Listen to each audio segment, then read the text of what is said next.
চিংড়ি দিয়ে ঝিঙে আলুর এই ঝোল গরম ভাতের সাথে খেতে কিন্তু বেশ ভালো লাগে বন্ধুরা। তো তোমরাও একবার বানিয়ে দেখতে পারো। রেসিপিটা সম্পূর্ণ তোমাদের সাথে শেয়ার করব, তার আগে তোমাদের সবাইকে অনেক অনেক স্বাগত জানাই নবমিতা কিচেনে। তো প্রথমেই আমি সর্ষের তেলটা গরম করে নিয়েছি। সামান্য নুন আর হলুদ দিয়ে চিংড়ি মাছটাকে ভেজে নেব। ফোড়নের জন্য ব্যবহার করছি 1 চামচ কালো জিরে আর কয়েকটা চেরা কাঁচা লঙ্কা।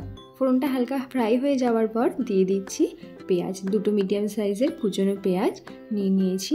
পেঁয়াজটা দেখো এরকম হালকা নরম হয়ে এসেছে, এই সময় আলুটাকে অ্যাড করে দেব। আলু দিয়ে ভালো করে নেড়ে চেড়ে 2 মিনিটের জন্য ঢাকনা দিয়ে ঢেকে দেব। এই রান্নায় কিন্তু খুব বেশি মশলা লাগবে না। 1 চামচ করে নিয়েছি নুন, হলুদ, জিরের গুঁড়ো আর লাল লঙ্কার গুঁড়ো। যেহেতু গুঁড়ো মশলা তাই সামান্য জল দিয়ে গুলে নিয়েছি। এদিকে 2 মিনিট পর আলুটা কিন্তু অনেকটা ফ্রাই হয়ে গেছে। এই সময় ঝিঙেটাকে অ্যাড করে দেব। ঝিঙে যেহেতু খুব তাড়াতাড়ি সেদ্ধ হয়ে যায় তাই আলুটাকে আগে থেকে একটু ফ্রাই করে নিলাম।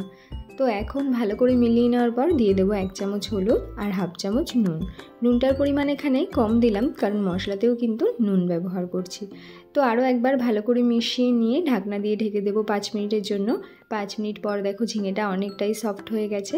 এই সময় যে গুঁড়ো মশলার পেস্টটা রেডি করেছিলাম সেটা অ্যাড করে দিয়ে সবজির সাথে খুব ভালো করে কষিয়ে নেব। ভেজে রাখা চিংড়ি মাছটাও অ্যাড করে দিচ্ছি। সব কিছুকে খুব ভালো করে মিলিয়ে কষিয়ে নেওয়ার পর দিয়ে দেব জল। 1 বাটি মতো জল এখানে আমি ব্যবহার করছি। ঝিঙে আলুর এই রেসিপিতে একটু ঝোলের পরিমাণ থাকে, সেই অনুপাতে জলটাকে দিয়ে নিয়েছি। এখন 2-3 মিনিট ঝোলটাকে একটু ফুটিয়ে নেব। গরমের দিনে যারা হালকা রান্না খেতে পছন্দ করো অবশ্যই কিন্তু একবার এটা ট্রাই করে দেখতে পারো বন্ধুরা। তো আমাদের রেসিপি তৈরি। কেমন লাগলো আজকের এই রেসিপিটা অবশ্যই কমেন্টে জানিও। আর ভালো লাগলে প্লিজ একটা লাইক শেয়ার করে দিও। আরও নতুন নতুন রেসিপির জন্য নবমিতা কিচেন সাবস্ক্রাইব করতে ভুলে যেও না কিন্তু।